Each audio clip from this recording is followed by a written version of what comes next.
日本呢发达到什么程度了？刚从日本旅游回来啊，有些话呢不知道当讲不当讲，带大家看看真实的一个日本。其实，在我们踏上日本之前呀，对于日本的一个了解都是从网络上或者是电视机上面看到有多发达，这里有多发达，那里有多发达。然而呢，这都不是最根本的啊，并不是像网络中看到的那样。相信很多人呢也都看到过，在日本的一个中国人或者是中国的一个日本留学生日常发的一些内容啊，对日本这里那里的一个感受，基本上全部都是报喜不报忧啊。然而呢，我这次呢去旅游之后呢，日本的每个角落的时候呢，我才真正的认识到日本。所谓的就是耳听为虚，眼见为实，所有的东西呢都不如身临其境啊。有些话呢不知道当讲不当讲。今天呢给大家分享一下，大家认真的体会一下是不是这么回事啊。首先第一件事就是在日本呢，你不用关心你最基础的一个温饱问题，只有生活条件的一个不同。为什么会这么说了？在日本那边呀，从小孩从幼儿园到初中都是免费的，免费扶持。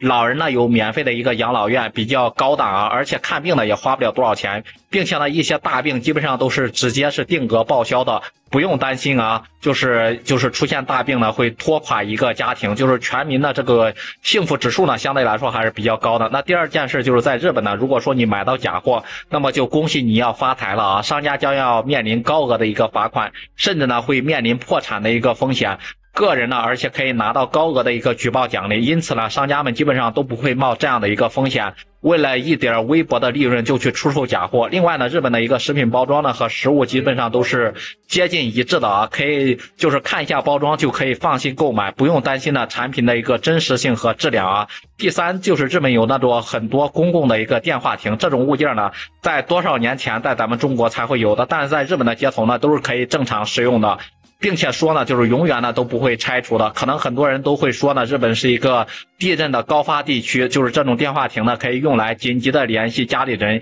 以便一个不时之需。但是我个人感觉呢，这个公众的电话亭啊，对于腐败来说呢，就是太可怕了。你细想一下。然后手机呢，网上举报还存在个人手机的一个 IP 暴露，这个电话亭的作用呢，可以说是面面俱到啊。那第四件事就是日本店面的一个服务态度真的是无话可说，就是跪式服务，跪在你面前服务，售后服务更是全面，想换就换，想退就退，价格的也不存在什么虚假。然后严重啊，非常的透明，可能就是管理严格的一个原因嘛，就是顾客就是上帝，展现的就是淋漓尽致。所以说在日本网上购物的人是非常少的，基本上没有什么网上购物。第五件事就是人际关系非常的淡薄，就像邻居之间呢见面也顶多是打个招呼，这种人际关系呢在日本办事方面确实方便很多啊，不用过多的介绍或者是托各种关系，办事效率呢也明显是要高出很多啊，人与人之间呢都是平等的，不会因为你认识谁谁谁就高人一等。第六件事就是在日本呢，不管是高官俸禄的首相还是平民的老百姓，